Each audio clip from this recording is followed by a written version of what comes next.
জিন্দাবাদ মমতা বন্দ্যোপাধ্যায়, অভিষেক বন্দ্যোপাধ্যায় ছাড়া কারো আরামে হবে না। জিন্দাবাদ শব্দের প্রয়োগ মমতা বন্দ্যোপাধ্যায়, অভিষেক বন্দ্যোপাধ্যায় ছাড়া কারোর নামে হবে না। এবার সরাসরি দলের কর্মীদের কাছে অনুরোধ জানালেন বীরভূম সিউড়ি ২ নম্বর ব্লক সভাপতি নুরুল ইসলাম। অবিনাশপুর স্কুলের মাঠে এসআইআর নিয়ে আয়োজিত তৃণমূলী সভা থেকে জানিয়ে দিলেন, দলের মধ্যে বিশৃঙ্খলা কোনোভাবেই বরদাস্ত করা হবে না। পাশাপাশি সুর চড়িয়ে কাজল ঘনিষ্ঠ নুরুল ইসলাম তকমারও তীব্র প্রতিবাদ জানান তিনি। সাফ বলেন, কাজল আমার নেতা নয়। শৃঙ্খলাকে কোনোভাবে আমরা বরদাস্ত করব না, মেনে নেব না। তাই আমি আপনাদের কাছে, সবার কাছে অনুরোধ করব, এ দল মমতা বন্দ্যোপাধ্যায়, অভিষেক বন্দ্যোপাধ্যায়, তারা, তাদের কাছেই আমাদের শিক্ষা, সবকিছু দীক্ষা সেখান থেকে আমাদের পাওয়া। জিন্দাবাদ মমতা বন্দ্যোপাধ্যায়, অভিষেক বন্দ্যোপাধ্যায় ছাড়া কারো আরামে হবে না। একজন বক্তব্য রাখার সময় নুরুল ইসলাম জিন্দাবাদ বলছিল, আমার খুব খারাপ লেগেছে, কিন্তু বক্তব্য রাখছিল বলে আমি ওকে থামাতে পারিনি। আমি অনুরোধ করব, ভাই, এই দুটি মানুষ ছাড়া আর কারো নামে কোনো জিন্দাবাদ হবে না।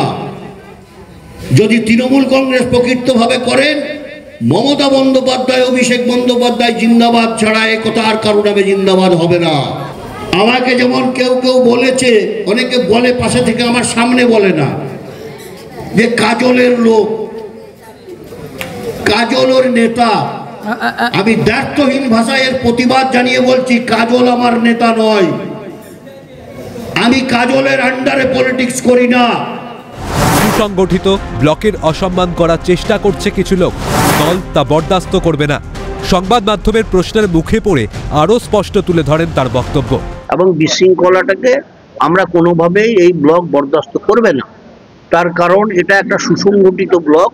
এই সুসংগঠিত ব্লকের একটা নাম আছে সর্বত্র।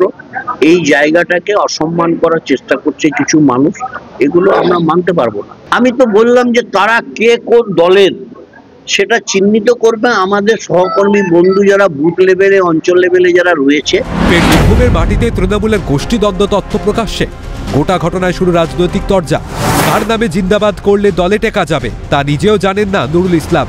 কটাক্ষ বিরোধী শিবিরের। গোষ্ঠীদ্বন্দ্ব আছে, থাকবে, সেটা কিন্তু তিনি প্রকাশ্যে কালকে বলেছেন। কার জিন্দাবাদের দাম কতটা, কার জিন্দাবাদ বললে উনি নিজে টিকে থাকবেন, সেটা কিন্তু উনি জানেন না। ওনাদের যে গোষ্ঠীদ্বন্দ্ব এবং ওনাদের প্রতি যে মানুষ ভীত সন্ত্রস্ত, সেটা কিন্তু তিনি নিজেই প্রমাণ করে দিয়েছেন। আর উনি কার জিন্দাবাদ বলবেন, কার জিন্দাবাদ বলবেন না, সাথে ভারতীয় জনতা পার্টির কোনো যায় আসে না। ব্লক সভাপতির কথায় বীরভূমের রাজনীতিতে চড়ছে গোষ্ঠীদ্বন্দ্বের পারদ। দলে থেকেই দলকে কালিমা লিপ্ত করছে কারা? ঘটনা প্রকাশ্যে আসতেই বেজায় অস্বস্তিতে ঘাসফুল শিবির। ভোলানাথ চক্রবর্তীর রিপোর্ট, ক্যালকাটা নিউজ।